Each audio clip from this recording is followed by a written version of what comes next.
Welcome to Technical Education Series program on Embedded Systems.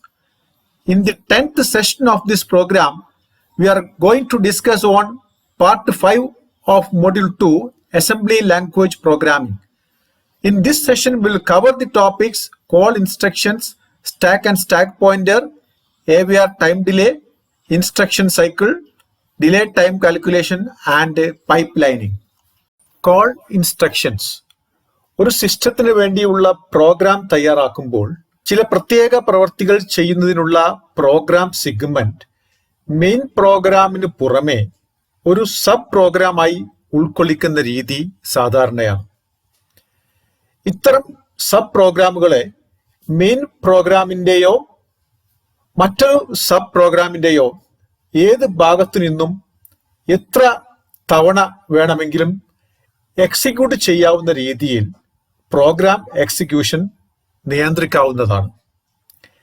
ഇങ്ങനെ main program execution നടക്കുന്നതിനിടയിൽ program control sub program ലൊക്കേഷനിലേക്ക് മാറ്റുന്നതിനുള്ള ഇൻസ്ട്രക്ഷനുകളെയാണ് call instructions എന്ന് പറയുന്നത്. AVR മൈക്രോ കൺട്രോളറിൽ call subroutine, R call relative call subroutine, I call indirect call subroutine, EI call external indirect call to Z register എന്നിങ്ങനെ 4 കോൾ ഇൻസ്ട്രക്ഷൻസ് ലഭ്യമാണ്. സബ്റൂട്ടീൻ ടാർഗറ്റ് ലൊക്കേഷൻ സ്ഥാനം അടിസ്ഥാനമാക്കി ഇതിൽ ഏതെങ്കിലും ഒരു ഇൻസ്ട്രക്ഷൻ ഉപയോഗിക്കാവുന്നതാണ്. Call instruction is used to call a subroutine from the main program. In AVR, there are 4 instructions for subroutine call. Based on the target address, one of these 4 instructions can be used. First one, call to subroutine. Second one, R call, relative call to subroutine. Third one, I call, indirect call to subroutine. 4, EI call, extended indirect call to subroutine. ഒരു call instruction execute ചെയ്യുമ്പോൾ ഈ ഇൻസ്ട്രക്ഷന് തൊട്ട് താഴെയുള്ള instruction address, അതായത് നിലവിലുള്ള program counter value stack മെമ്മറിയിൽ save ചെയ്യുന്നതും പ്രോഗ്രാം എക്സിക്യൂഷൻ സബ് റൂട്ടീൻ ലൊക്കേഷനിലേക്ക് മാറുന്നതുമാണ്. സബ് റൂട്ടീനിലെ അവസാനത്തെ ഇൻസ്ട്രക്ഷനായ റിട്ട് ഇൻസ്ട്രക്ഷൻ എക്സിക്യൂട്ട് ചെയ്യുന്നതോടെ പ്രോഗ്രാം കൺട്രോൾ മെയിൻ പ്രോഗ്രാമിലേക്ക് തിരിച്ചെത്തുന്നതും കോൾ ഇൻസ്ട്രക്ഷന് തൊട്ട് താഴെയുള്ള ഇൻസ്ട്രക്ഷൻ മുതൽ എക്സിക്യൂഷൻ തുടരുന്നതുമാണ്. When a subroutine is called, program control is transferred to that of subroutine and the processor saves the address of next instruction, that is the content of the program counter register, onto the stack. Then it begins the execution of subroutine, and after execution of the last instruction, read, the program control transfers back to the main program to the address just below the call instruction. Call to subroutine.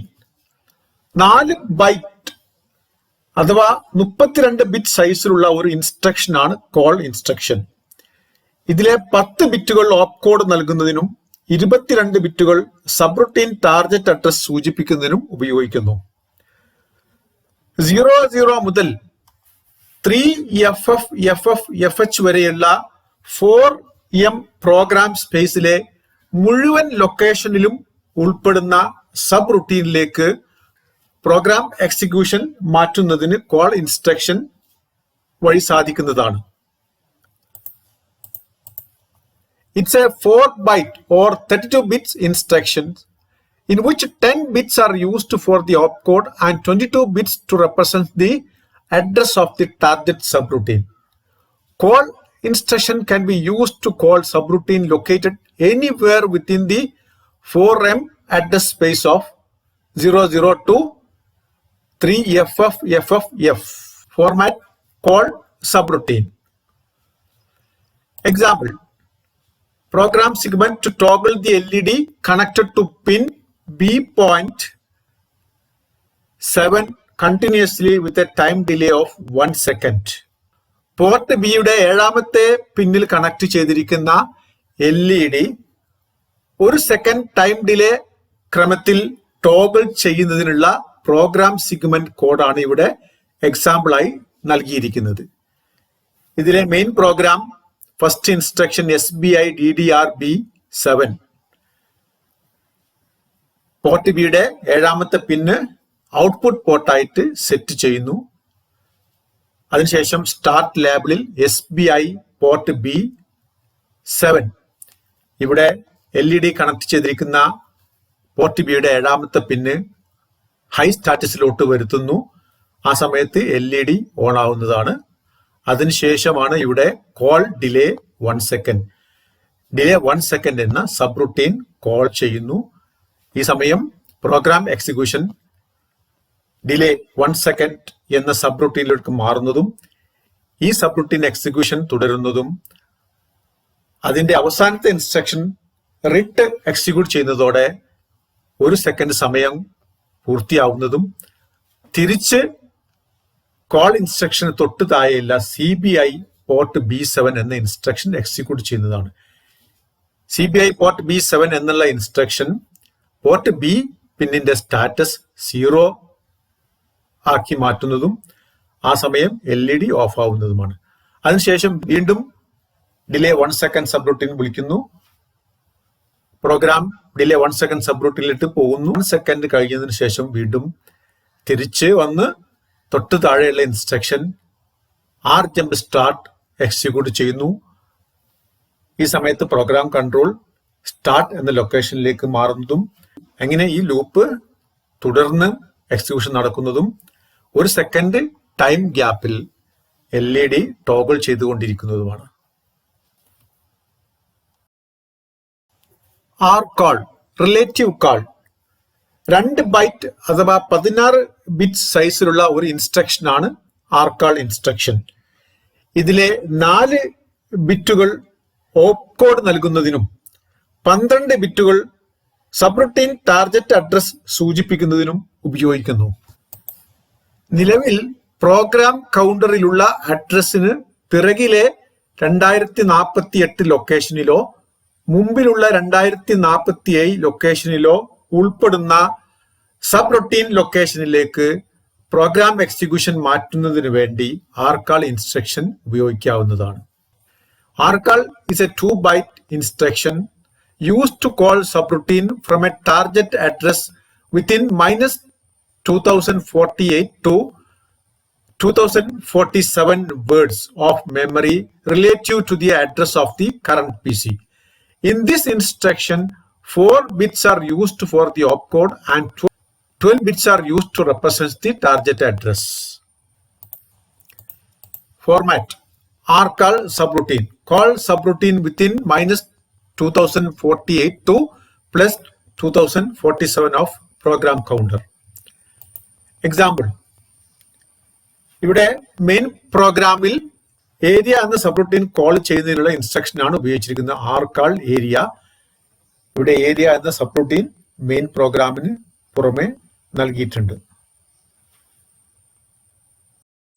iCall indirect call 2 byte സൈസിലുള്ള മറ്റൊരു instruction ആണ് iCall instruction.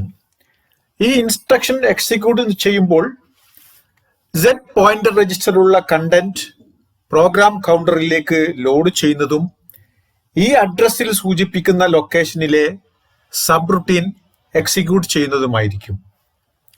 Programme മെമ്മറിയിലെ താഴെ ഭാഗത്തുള്ള 64 KB ലൊക്കേഷനിൽ ഉൾപ്പെടുന്ന sub routine execution മാത്രമേ ഈ ഇൻസ്ട്രക്ഷൻ വഴി സാധിക്കുകയുള്ളൂ. It's a 2-byte instruction to call subroutine. When this instruction is executed, the program counter is loaded with the content of the Z register and start the execution of the subroutine at the address pointed to by the Z register. The call instruction can call subroutines that are within lowest 64K words of the program memory. Format: iCall. Call subroutine at location pointed to by Z register within lower 64K. Example, ഇവിടെ program മെമ്മറിയിലെ 0x450 എന്ന അഡ്രസ്സിലുള്ള സബ് routine എക്സിക്യൂട്ട് ചെയ്യുന്നതിനുള്ള segment കോഡാണ് എക്സാമ്പിളായി നൽകിയിരിക്കുന്നത്. Z രജിസ്റ്ററിലേക്ക് 0x450 എന്ന അഡ്രസ് ലോഡ് ചെയ്യുന്നതിനായി ഫസ്റ്റ് ഇൻസ്ട്രക്ഷൻ LDI ZL0x50 അഡ്രസിന്റെ ലോവർ ബൈറ്റ് 0x50 Z രജിസ്റ്ററിന്റെ ലോവർ ബൈറ്റിലോട്ട് ലോഡ് ചെയ്യുന്നു. അതിനുശേഷം അഡ്രസിന്റെ ഹയർ ബൈറ്റ് 0x04 Z രജിസ്റ്ററിന്റെ ഹയർ ബൈറ്റിലേക്ക് ലോഡ് ചെയ്യുന്നതിന് വേണ്ടി LDI ZL,0x04 എന്ന ഇൻസ്ട്രക്ഷൻ നൽകിയിട്ടുണ്ട്. അതിനുശേഷം പ്രോഗ്രാമിൽ iCall ഇൻസ്ട്രക്ഷൻ നൽകുമ്പോൾ 0x450 എന്ന ലൊക്കേഷനിലുള്ള സബ് റുട്ടീൻ എക്സിക്യൂഷൻ നടക്കുന്നതാണ്. Stack and stack pointer processing നടക്കുമ്പോൾ ഡാറ്റ, അഡ്രസ് തുടങ്ങിയ ഇൻഫോർമേഷൻ താൽക്കാലികമായി സ്റ്റോർ ചെയ്യുന്നതിന് CPU ഉപയോഗിക്കുന്ന റാം മെമ്മറി ഭാഗത്തെയാണ് സ്റ്റാക്ക് എന്ന് പറയുന്നത്. സ്റ്റാക്ക് മെമ്മറി ഭാഗത്തെ ആക്സസ് ചെയ്യുന്നതിന് വേണ്ടി ഉപയോഗിക്കുന്ന പോയിന്റർ രജിസ്റ്റർ ആണ് സ്റ്റാക്ക് പോയിന്റർ. AVR മൈക്രോ കൺട്രോളറിൽ SPL, SPH എന്നിങ്ങനെ രണ്ട് 8-ബിറ്റ് രജിസ്റ്ററുകൾ കൂട്ടിച്ചേർത്ത് രൂപപ്പെടുത്തിയ ഒരു 16-ബിറ്റ് രജിസ്റ്ററാണ് സ്റ്റാക്ക് പോയിന്ററായി ഉപയോഗിക്കുന്നത്. ഇവിടെ SPL സ്റ്റാക്ക് പോയിന്ററിന്റെ ലോവർ ബൈറ്റും SPH സ്റ്റാക്ക് പോയിന്ററിന്റെ ഹയർ ബൈറ്റുമാണ്. സ്റ്റാക്ക് പോയിന്റർ എപ്പോഴും സൂചിപ്പിക്കുന്നത് സ്റ്റാക്ക് മെമ്മറിയിലെ ഏറ്റവും മുകളിലത്തെ ലൊക്കേഷൻ അഡ്രസ് ആയിരിക്കും. The stack is an area of random access memory RAM used by CPU to store information like data bar address temporarily. The register used to access the stack is called the stack pointer SP. In AVR, the stack pointer is a 16-bit register implemented as two 8-bit registers, SPL, the lower byte of stack pointer, and SPH, the higher byte of stack pointer. The stack pointer always points to the top of the stack. Pushing to stack. ഏതെങ്കിലും data അല്ലെങ്കിൽ address തുടങ്ങിയ CPU information stack മെമ്മറിയിലേക്ക് store ചെയ്യുന്ന പ്രവർത്തനത്തെയാണ് pushing എന്ന് പറയുന്നത്. ഓരോ pushing operation നടക്കുമ്പോഴും data stack മെമ്മറിയിലെ ഏറ്റവും മുകളിലത്തെ ലൊക്കേഷനിൽ സ്റ്റോർ ചെയ്യുന്നതും സ്റ്റാക്ക് പോയിന്റർ ഡിക്രിമെന്റ് ചെയ്യുന്നതുമാണ്. ഒരു രജിസ്റ്റർ വാല്യൂ സ്റ്റാക്കിലേക്ക് പുഷ് ചെയ്യുന്നതിന് പുഷ് എന്ന ഇൻസ്ട്രക്ഷൻ ഉപയോഗിക്കാവുന്നതാണ്. Storing of CPU information like data bar address onto the stack is called pushing. As we push data onto stack, the data are saved where the stack pointer points to, and the stack pointer is decremented by 1. To push a register onto stack, we can use push instruction. ഇവിടെ push instruction format push RR. RR can be any of the general purpose register R0 to R31. R0 മുതൽ R31 വരെയുള്ള ഏത് general purpose രജിസ്റ്ററും സ്റ്റാക്കിലേക്ക് push ചെയ്യാവുന്നതാണ്. Example, push R5, store R5 on the stack and decrement the stack pointer. R5 രജിസ്റ്ററിലെ content സ്റ്റാക്കിലേക്ക് store ചെയ്യണം, അതേസമയം stack pointer decrement ചെയ്യുന്നതുമാണ്. Popping from the stack. Stack മെമ്മറിയിൽ സ്റ്റോർ ചെയ്തിരിക്കുന്ന ഡാറ്റ ഒരു CPU രജിസ്റ്ററിലേക്ക് ലോഡ് ചെയ്യുന്ന പ്രവർത്തനത്തെയാണ് പോപ്പിംഗ് എന്ന് പറയുന്നത്. ഇത് പുഷിംഗ് പ്രവർത്തനത്തിന്റെ വിപരീത പ്രവർത്തനമാണ്. ഓരോ പോപ്പിംഗ് ഓപ്പറേഷൻ നടക്കുമ്പോഴും സ്റ്റാക്ക് മെമ്മറിയിലെ ഏറ്റവും മുകളിലെ ലൊക്കേഷനിലുള്ള ഡാറ്റ നിർദ്ദേശിക്കുന്ന രജിസ്റ്ററിലേക്ക് ലോഡ് ചെയ്യുന്നതും സ്റ്റാക്ക് പോയിന്റർ ഇൻക്രിമെന്റ് ചെയ്യുന്നതുമായിരിക്കും. ഇവിടെ stack operation LIFO last in first out എന്ന രീതിയിലാണ് നടക്കുന്നത്. സ്റ്റാക്ക് മെമ്മറിയിൽ സ്റ്റോർ ചെയ്തിരിക്കുന്ന ഒരു ഡാറ്റ ബൈറ്റ് ഒരു രജിസ്റ്ററിലേക്ക് പോപ്പ് ചെയ്യുന്നതിന് പോപ്പ് ഇൻസ്ട്രക്ഷൻ ഉപയോഗിക്കാവുന്നതാണ്. The process of loading stack content back to a CPU register is called popping. It is the opposite process of pushing. As we pop from the stack pointer is incremented and the top location of the stack is copied to the specified register. Here the stack operates in LIFO, last in first out fashion. To pop a byte from stack to a register, we can use pop instruction. With a pop instruction format, pop RR. RR can be any of the general purpose register R0 to R31. Example, pop R10. Increment stack pointer and load the top of stack into register R10. ഇവിടെ ഈ instruction execute ചെയ്യുന്ന സമയം stack memory ലൊക്കേഷനിലെ ഏറ്റവും മുകളിലുള്ള ലൊക്കേഷനിൽ store ചെയ്തിരിക്കുന്ന data register R10ലേക്ക് load ചെയ്യുകയും സ്റ്റാക്ക് പോയിന്റർ ഇൻക്രിമെന്റ് ചെയ്യുന്നതുമാണ്. Call instruction and the role of stack. ഏതെങ്കിലും ഒരു subroutine call instruction execute ചെയ്യുന്ന സമയം ഈ കോൾ ഇൻസ്ട്രക്ഷന് തൊട്ട് താഴെയുള്ള ഇൻസ്ട്രക്ഷൻ അഡ്രസ് അഥവാ നിലവിൽ പ്രോഗ്രാം കൗണ്ടറിലുള്ള അഡ്രസ് സ്റ്റാക്ക് മെമ്മറിയിൽ സ്റ്റോർ ചെയ്യുന്നതും പ്രോഗ്രാം കൺട്രോൾ സബ് റുട്ടീനിലേക്ക് മാറുന്നതുമാണ്.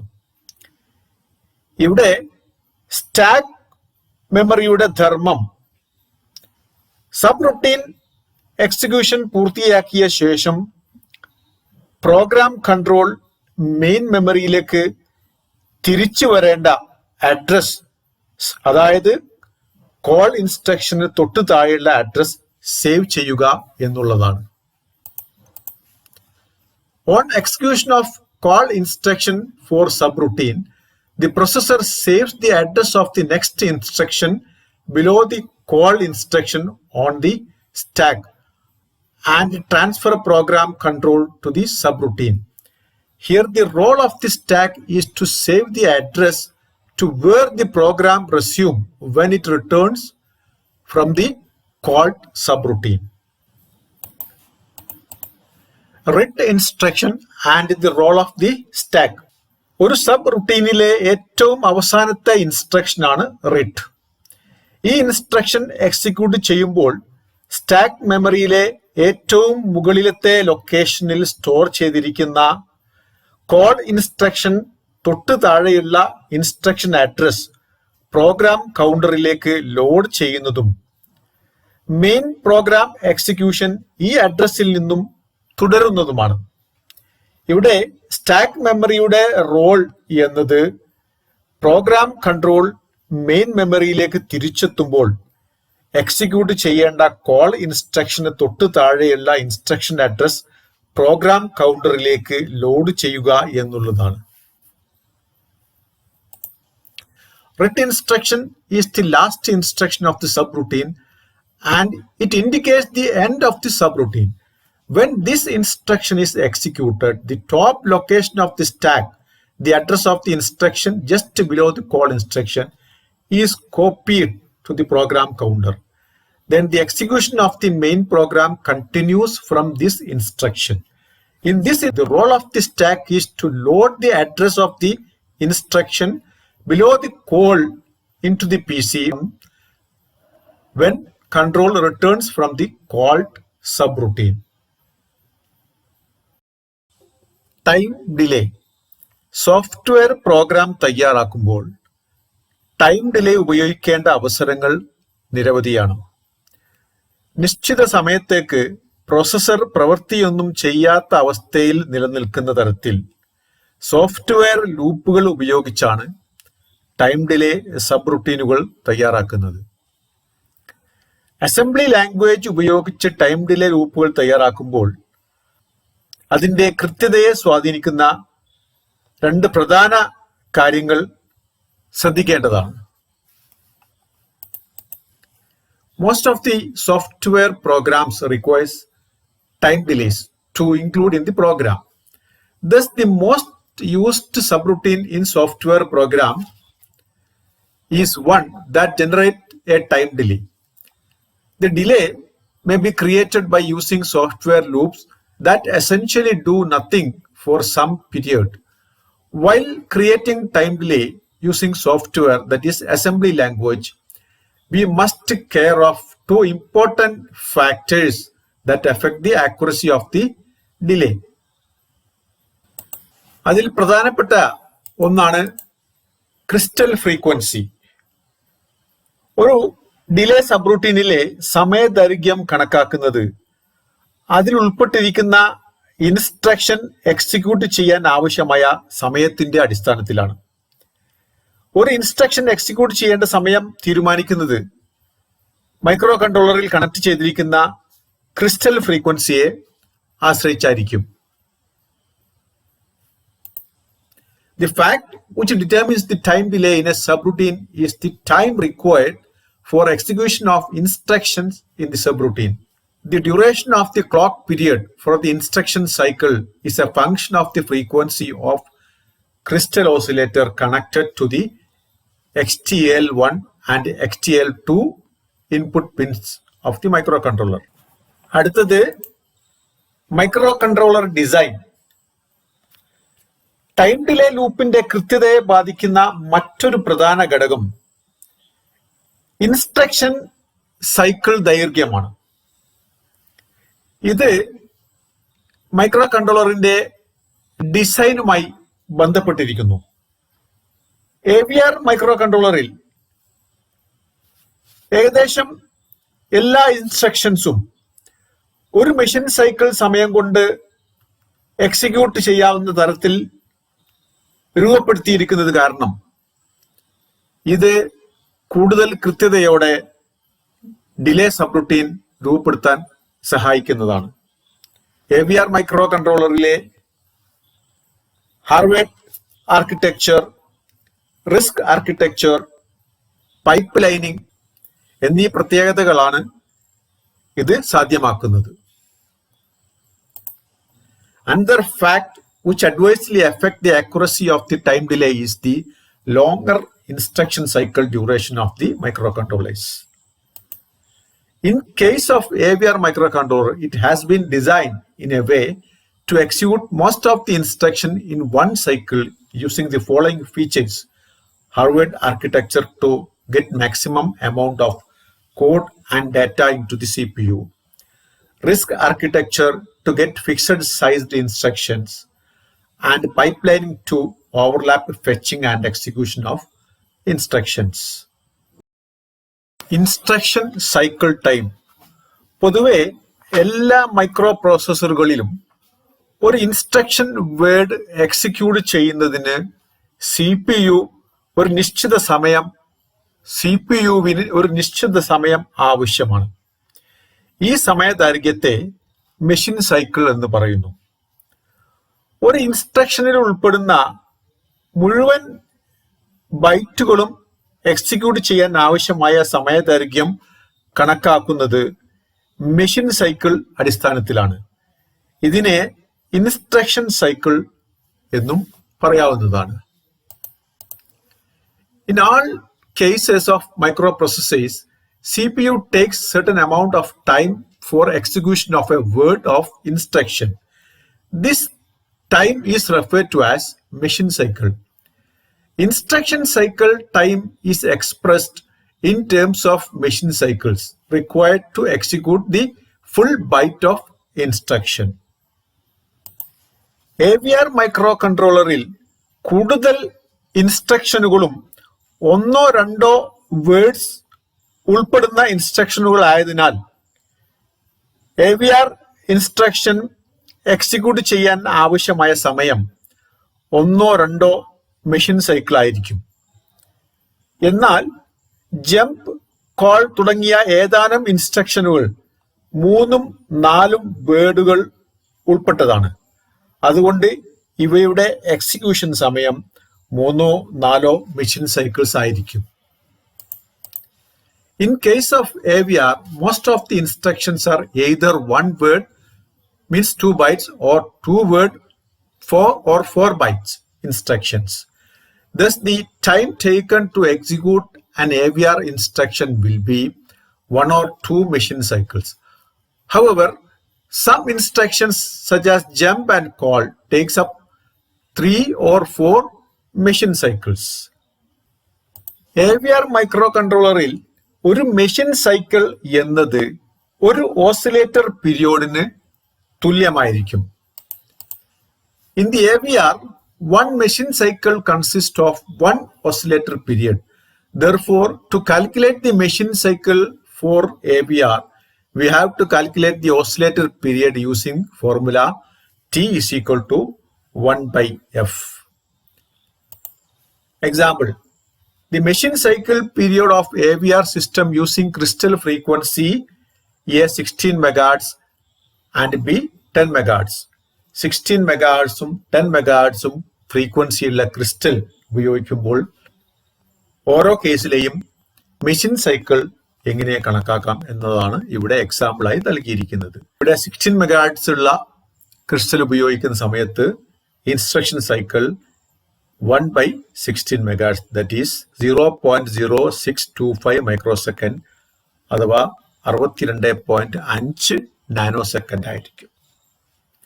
രണ്ടാമത്തെ കേസിൽ ക്രിസ്റ്റൽ ഫ്രീക്വൻസി 10 MHz ആയത് കാരണം instruction cycle 1 by 10 MHz, that is equal to 0.1 microsecond or 100 ns എന്ന് കാണാവുന്നതാണ്. Delay time calculation. നാം നേരത്തെ ഡിസ്കസ് ചെയ്തതുപോലെ ഒരു ഇൻസ്ട്രക്ഷൻ എക്സിക്യൂട്ട് ചെയ്യുന്നതിന് അതിന് നിശ്ചയിച്ചിരിക്കുന്ന മെഷീൻ സൈക്കിൾ അടിസ്ഥാനമാക്കി ഒരു നിശ്ചിത സമയം ആവശ്യമാണ്. അതിനാൽ ഒരു സബ് റുട്ടീൻ വഴി ലഭ്യമാകുന്ന സമയദൈർഘ്യം കണക്കാക്കുന്നത് ഈ സബ് റുട്ടീൻ ലൂപ്പിൽ ഉൾപ്പെട്ടിരിക്കുന്ന ഇൻസ്ട്രക്ഷനുകളുടെ ഇൻസ്ട്രക്ഷൻ സൈക്കിളും എക്സിക്യൂഷൻ എണ്ണവും അടിസ്ഥാനമാക്കിയാണ്. As discussed above, each instruction takes a certain amount of time to execute depending on its instruction cycle. In this aspect, the delay time offered by a subroutine can be calculated based on the instruction cycles and the number of executions of the instructions inside the subroutine loop.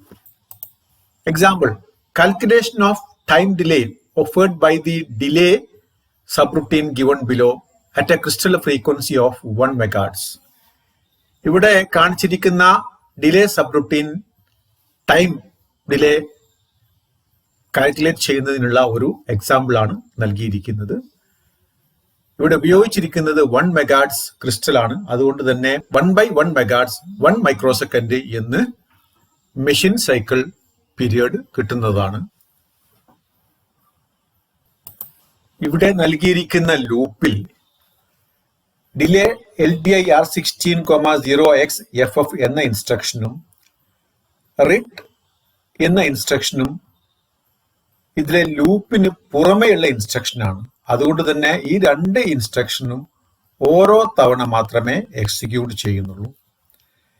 ഇവിടെ loop ആരംഭിക്കുന്നത് continue nope എന്നുള്ള instruction മുതൽ BRNE continue എന്ന instruction വരെയുള്ള ഭാഗമാണ്. അതുകൊണ്ട് ഇത്രയും ഭാഗത്തുള്ള ഇൻസ്ട്രക്ഷൻസ് 255 തവണ എക്സിക്യൂഷൻ നടക്കുന്നതാണ്. കാരണം ഇവിടെ R16 കൗണ്ടറിലേക്ക് 0xFF എന്ന വാല്യൂ, അതായത് ഡെസിമൽ 255 എന്ന വാല്യൂ ആണ് ലോഡ് ചെയ്തിരിക്കുന്നത്.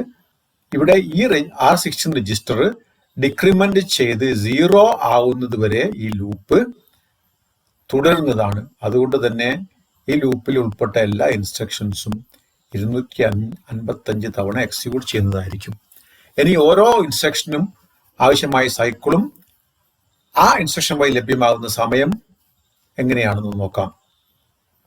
ആദ്യത്തെ ഇൻസ്ട്രക്ഷൻ 1 സൈക്കിൾ ഇൻസ്ട്രക്ഷൻ ആണ്. എക്സിക്യൂട്ട് ചെയ്യുന്നത് ഒരു തവണയാണ്. അതുകൊണ്ട് തന്നെ 1 × 1 മൈക്രോ സെക്കൻഡ് 1 മൈക്രോ സെക്കൻഡ് സമയം നൽകുന്നു. രണ്ടാമത്തെ ഇൻസ്ട്രക്ഷൻ നോപ്പ് 1 സൈക്കിൾ ഇൻസ്ട്രക്ഷൻ 255 തവണ എക്സിക്യൂട്ട് ചെയ്യുന്നു. അതുവഴി കിട്ടുന്ന സമയം 255 into 1 microsecond is equal to 255 micro second.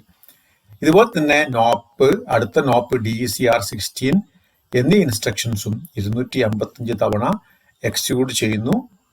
അപ്പോഴെല്ലാം കിട്ടുന്ന സമയം 255 മൈക്രോ സെക്കൻഡ് ആണ്. ഇവിടെ BRNE കണ്ടിന്യൂ എന്ന ഇൻസ്ട്രക്ഷൻ 2 മെഷീൻ സൈക്കിളാണ്. പക്ഷേ അത് ഈ ലൂപ്പിൽ നിന്ന് പുറത്തേക്ക് പോകുന്ന സമയത്ത് 1 മെഷീൻ സൈക്കിൾ മാത്രമേ ആവശ്യമായി വരുന്നുള്ളൂ. അതുകൊണ്ട് 254 തവണ എക്സിക്യൂട്ട് ചെയ്യുന്ന സമയത്ത് അതിന് 2 സൈക്കിൾ എടുക്കും. അതുകൊണ്ട് 254 ഇൻറ്റു 2. അതേസമയം അവസാനത്തെ ലൂപ്പിൽ നിന്ന് പുറത്തേക്ക് വരുന്ന സമയത്ത് അത് 1 മെഷീൻ സൈക്കിൾ മാത്രമേ എടുക്കുന്നുള്ളൂ. അതുകൊണ്ട് ഒരു തവണ അത് 2 മൈക്രോ സെക്കൻഡ് സമയം മാത്രമേ നൽകുന്നുള്ളൂ. അതുകൊണ്ട് ഈ ഇൻസ്ട്രക്ഷൻ എക്സിക്യൂട്ട് ചെയ്യുന്നത് വഴി നമുക്ക് കിട്ടുന്നത് 254 into 2 plus 1 into 2 microsecond that is equal to 509 microsecond. അവസാനത്തെ ഇൻസ്ട്രക്ഷൻ റിട്ട് എന്നുള്ളത് 4 ഇൻസ്ട്രക്ഷൻ സൈക്കിൾ എടുക്കുന്നുണ്ട്. അത് ഒരു തവണ എക്സിക്യൂട്ട് ചെയ്യുന്നു. അതുകൊണ്ട് 4 ഇൻറ്റു 1 4 മൈക്രോ സെക്കൻഡ് സമയം നൽകുന്നു. ഇങ്ങനെ ഈ ലൂപ്പ് വഴി നമുക്ക് കിട്ടുന്നത് total time is equal to 1279 microsecond ആണ്. In the above delay subroutine, the first instruction LDIR16, 0xFF and last instruction read are outside of loop and execute once only. The instruction within the loop will be repeated for 255 times. Here BRNE instruction takes 2 instruction cycle if it jumps back and 1 cycle when it is falling through the loop. Therefore, we have a time delay of 1279 microseconds in the above subroutine. Pipelining. നാം നേരത്തെ പഠിച്ചിരുന്ന 8085 microprocessor, 8051 microcontroller എന്നിവയിലെല്ലാം operation നടക്കുന്നത് ഒരു instruction fetch ചെയ്യുന്നു, അത് execute ചെയ്യുന്നു, അതിനുശേഷം അടുത്ത ഇൻസ്ട്രക്ഷൻ ഫെച്ച് ചെയ്യുന്നു, അത് എക്സിക്യൂട്ട് ചെയ്യുന്നു എന്ന രീതിയിലാണ്.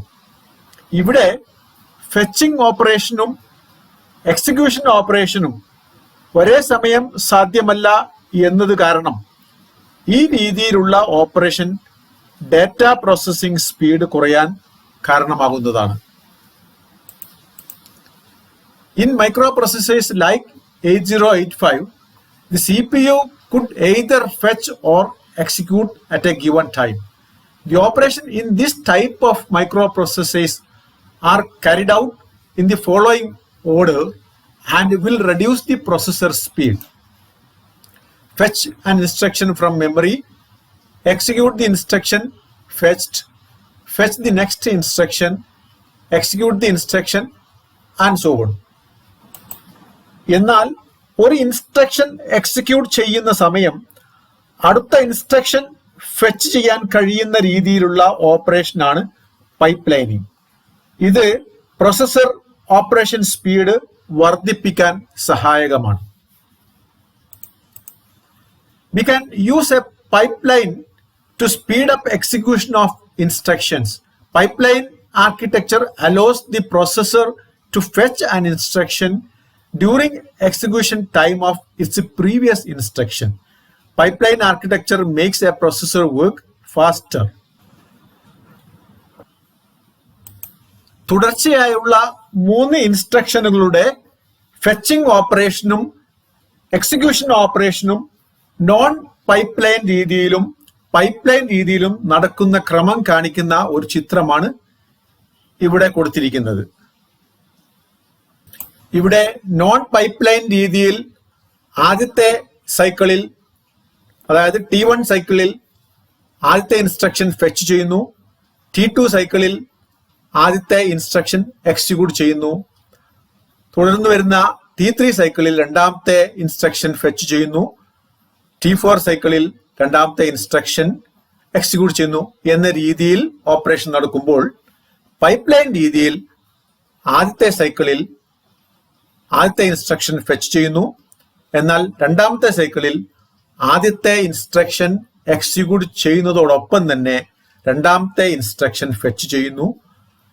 അടുത്ത മൂന്നാമത്തെ സൈക്കിളിൽ രണ്ടാമത്തെ ഇൻസ്ട്രക്ഷൻ എക്സിക്യൂട്ട് ചെയ്യുന്നതോടൊപ്പം തന്നെ മൂന്നാമത്തെ ഇൻസ്ട്രക്ഷൻ ഫെച്ച് ചെയ്യുന്നു എന്ന രീതിയിൽ ഓപ്പറേഷൻ നടക്കുന്നു.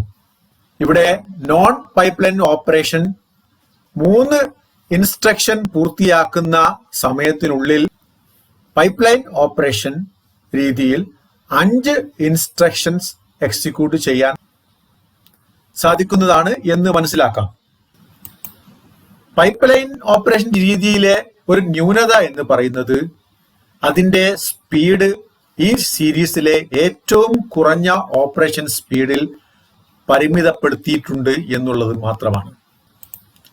Heavier pipeline operation for 3 consecutive instructions in comparison with non-pipeline operation is represented in figure. From the figure, it is seen that pipeline operation execute 5 instructions with a time of 3 instruction execution in non-pipeline operation. One limitation of pipelining is that the speed of execution is limited to the slowest stage of the pipeline. ഈ session ഇവിടെ അവസാനിക്കുകയാണ്. അടുത്ത സെഷന് വേണ്ടി കാത്തിരിക്കുക. നിങ്ങളുടെ അഭിപ്രായങ്ങൾ അറിയിക്കുക. Thank you.